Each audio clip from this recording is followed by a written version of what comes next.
Welcome to Tenant Talk, a show for small business owners to find inspiration and exchange ideas around growing and operating a small business. There's so many things that are so specialized today that you just have to turn to others sometimes for their expertise. We explore challenges all businesses face, from hiring your first employee to leasing your first space to scaling your business through marketing and sales and everything in between. Recognize what you do well as a business and recognize what others do well as their businesses and include them as key partners that help you grow your business. You'll find it here on Tenant Talk.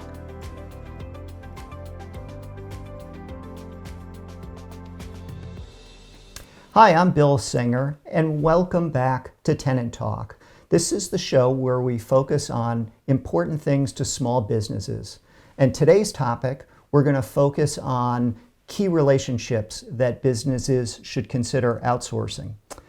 Joining me today is Christina May. Christina, welcome.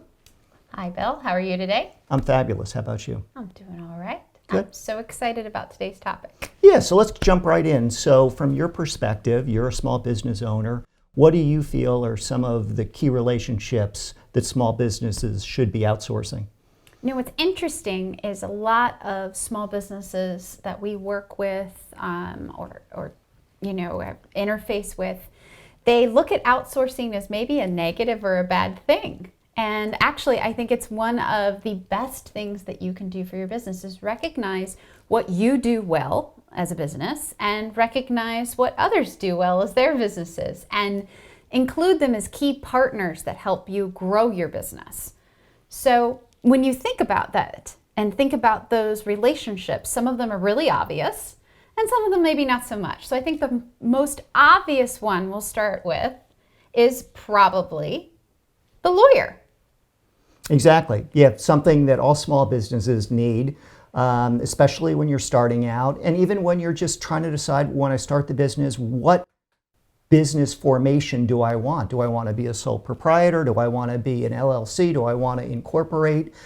Every one of those options have different ramifications, and I think you will probably want to understand what they are and talk to an attorney about them. But there are so many other areas where attorneys become important, and the fact that some specialize in certain areas become really key. Can you add some of that, Christina? Absolutely. In our business, since we're a marketing firm, we're in the business of creativity.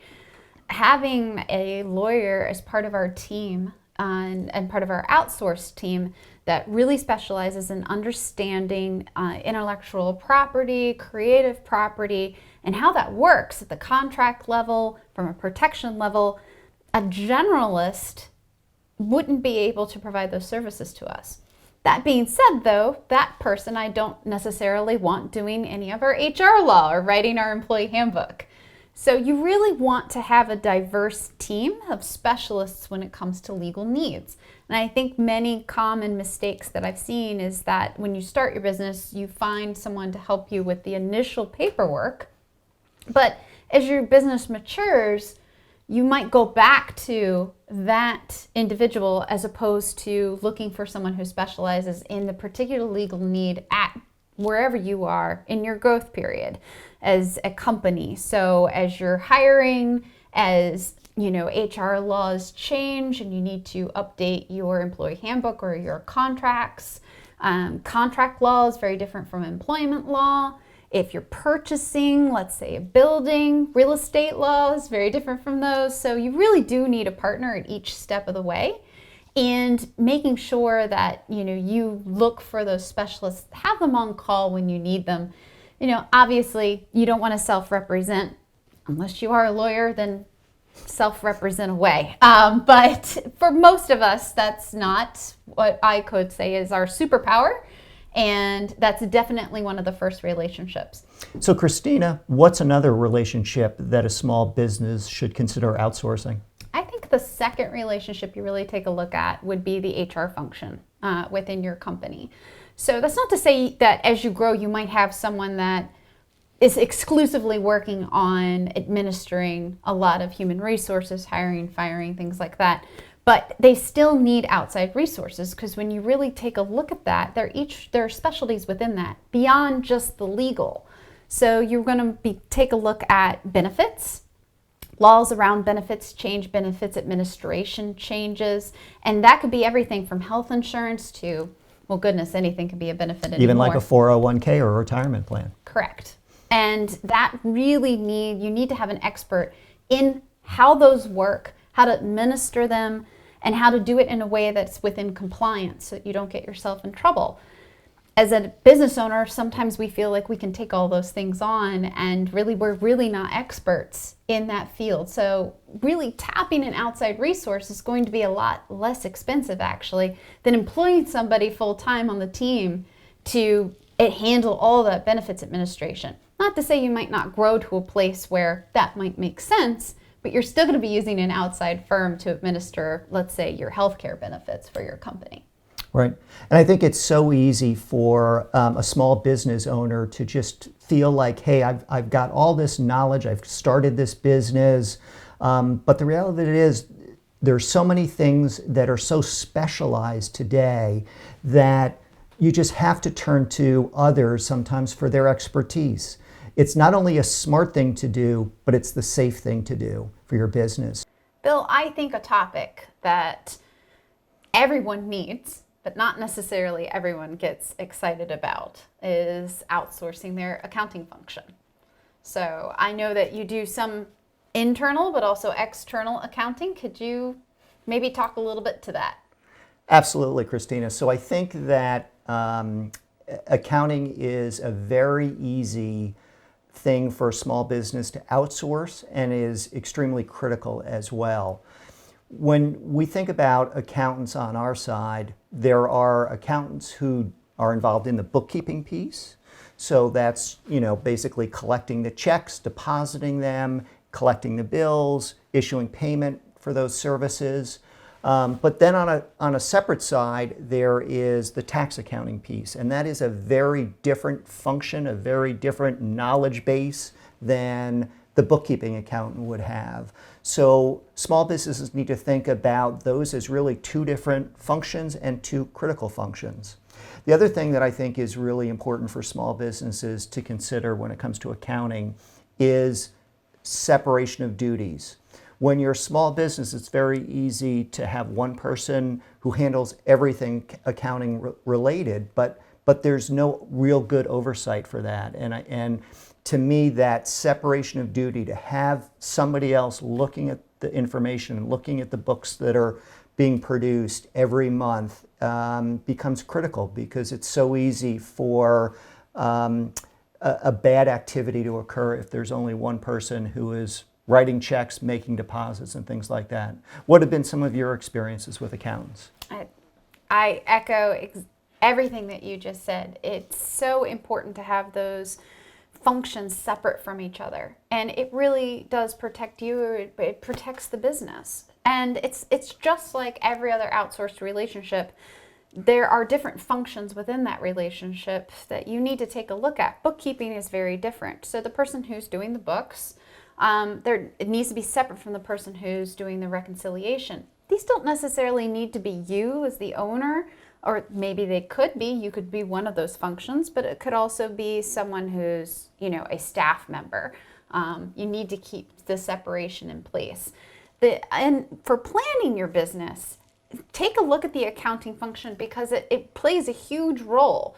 How you treat things for taxes is very different from how you treat things for growth. So being able to, even if you have, let's say, a fractional CFO, might be part of your team, that's something to consider. Whether you're a CPA that you're using is also doing your taxes, but you need to be very clear in your goals. Is your goal for the business tax-oriented, or is your financial goal for the business growth-oriented? Because they're going to look at things differently. And then they have context on the story around your numbers. And they can really help you plan for the future.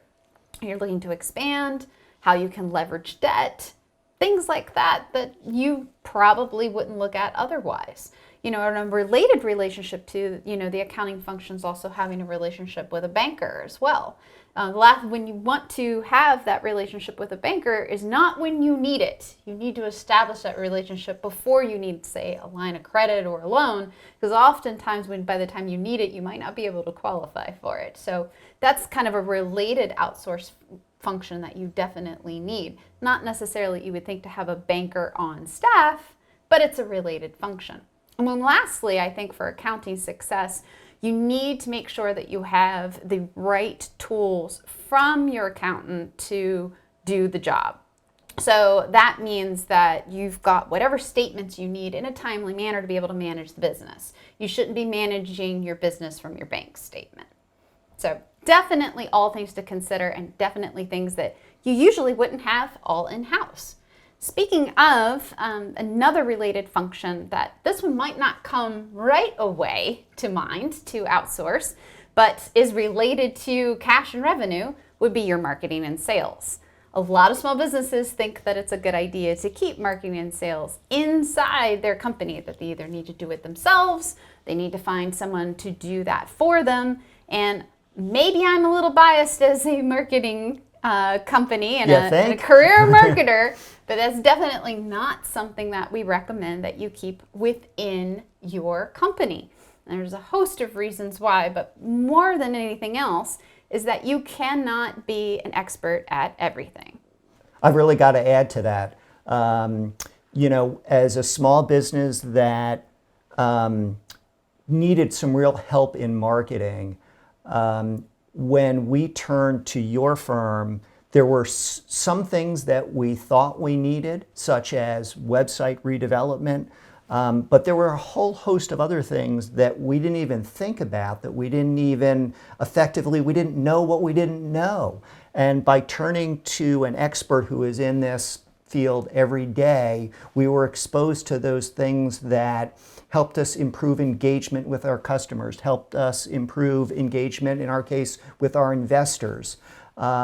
You've helped us develop video content, original content that we've written on different topics related to real estate. So you end up, by turning to an expert such as Christina, getting exposure to things that you just don't ordinarily face unless you're in that business. So what are some of the other things that you've done for other clients? Oh, thank you, Bill. It's been great to be able to work with you, and it's a personal joy to see that work for businesses.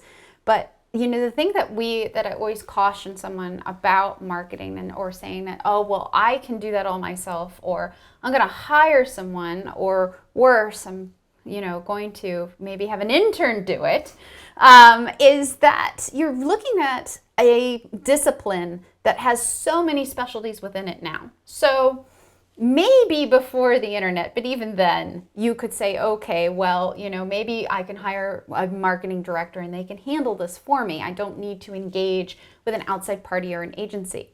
But now you're looking at all of your traditional means of marketing, which what we would consider to be admin services, right? So Yep. You think about, ads, you think about magazines, your print and billboards and radio, and they're all still relevant today. But now you also have to add in your website, your CRM, how all of that communicates with not just potential customers, but also your current customers. You need to be taking a look at the sales process and the handoff between marketing and sales and the data that's going back and forth. There are laws not just around false advertising, which everybody's pretty familiar with, but laws about data privacy now. And so everyone that is working in this industry really does have a specialty within it. So in order to really leverage everything that your business needs, you would need a developer, a graphic designer, a PR specialist, a strategist, somebody who can manage your data. And next thing you know, you've got 5-6 people on the payroll. Financially, for a lot of businesses, that doesn't make sense.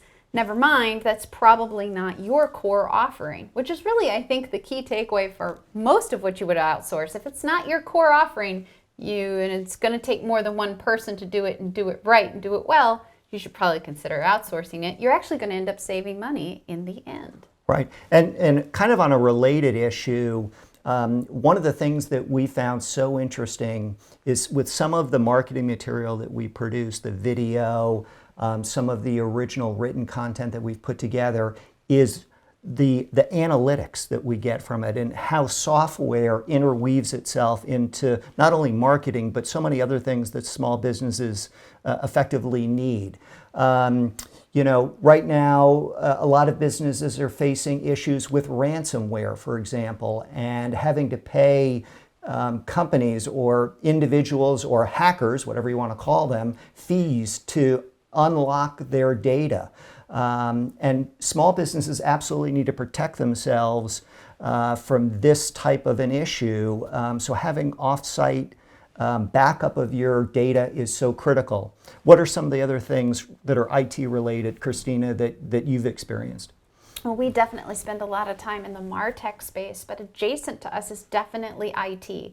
And having an IT professional that you can call on, that is reputable, that understands your business structure, understands your goals, is so important.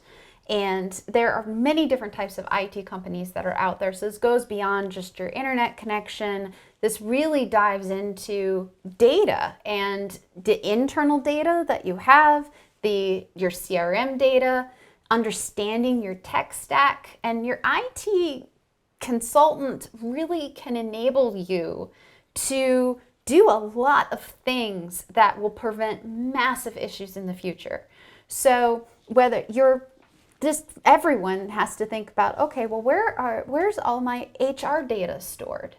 That's sensitive information. Right. Could include social security numbers. Exactly. Correct.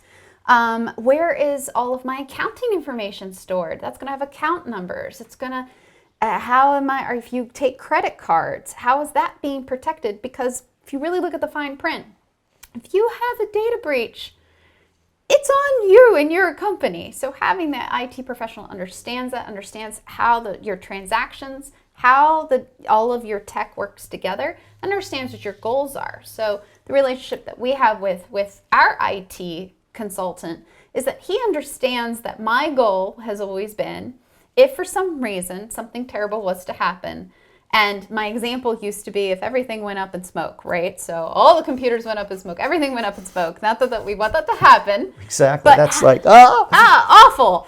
Then you're calling the lawyer and the insurance agent and all these other outsourced professionals. But if that were to happen, how long is it going to take me to get back up? My goal is I want to be able to walk into, a store, hand over a credit card, buy everybody their laptops back, and I want everyone to be back up and running in a half a day.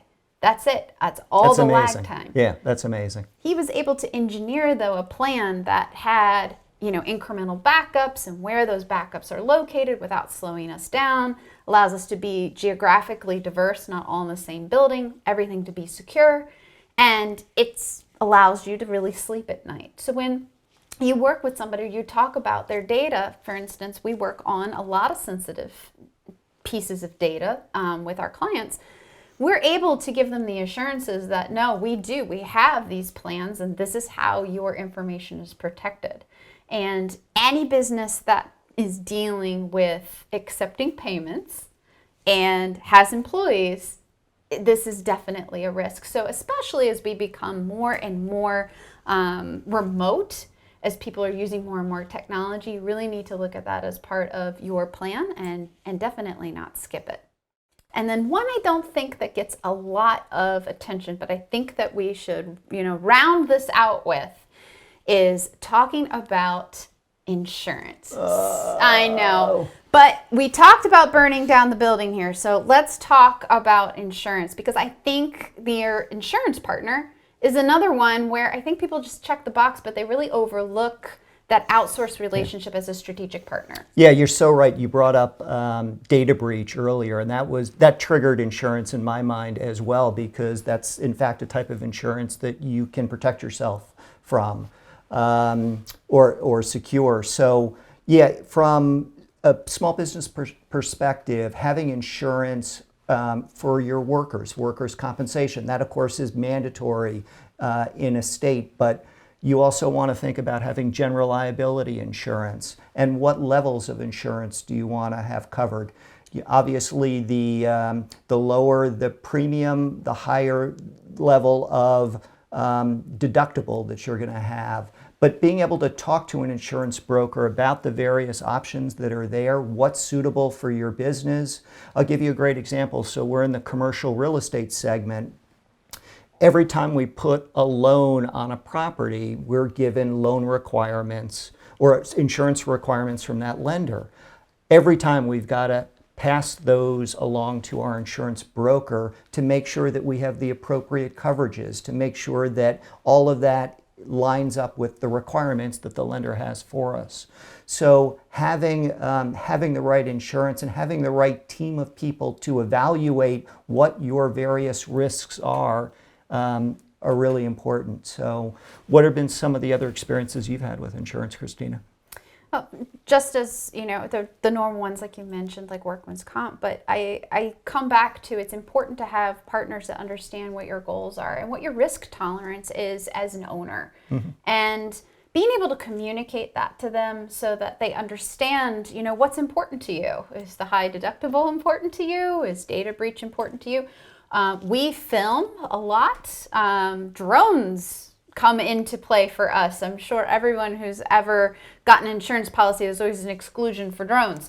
So that's something we need to take a look at and how that impacts your business. But it's one of those things that you really need to make sure that you slow down to get right, because it will enable you to speed up later when something, because it's not a matter of if, it really is a matter of when something may happen. And just what the different coverages are out there and making sure that that partner understands, like I said, what your goals are and where your risk tolerance lies. And, making sure that you take the time to establish that relationship, just like with a banker or anybody else. It's right. The type of relationship that you want to establish before you need it, not when it becomes super necessary. Absolutely. And I'd add to that for any company that carries insurance, one of the things that you could do as a business owner, let's say you have a contractor who comes to your space, whether that's to do work on the property or even as a contractor for a particular project that you've got, you can request of that other company a certificate of insurance. So that way you can make sure that they're carrying liability, that they're carrying workers' comp for the employees who are coming onto your property or to do work in your space.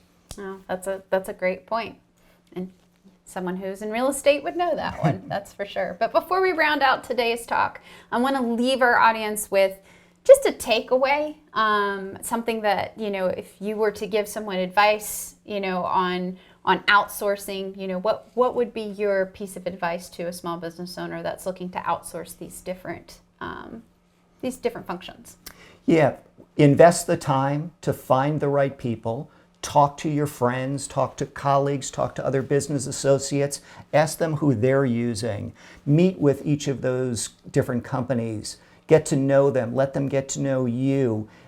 Even though there might be 3 or 4 people that are recommended to you, you're going to find the right chemistry, the right personality to fit with what your organization needs and wants. So invest a little bit of time to do that. I think you'll really find the end result to be worth it. I agree. And my takeaway would definitely be not only, invest the time in finding, the right person. Don't expect to find the right person the first time off the bat. Might take a couple tries.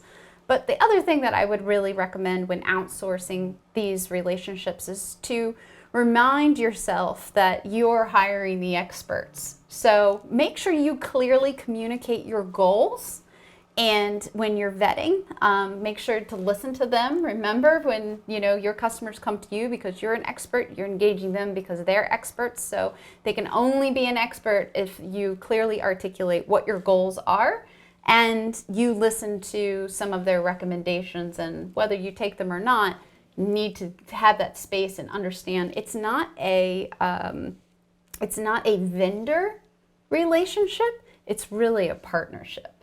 So. Yep. Well, Christina, this has been awesome. Thank you so much for joining us on Tenant Talk. We are so happy to be able to bring these episodes to you as small business owners. If there are ideas that you have, if there's suggestions that you'd like to make, or you just want to give us some feedback, please contact us at the address below. And we look forward to hearing from you and seeing you next time on Tenant Talk. Thanks.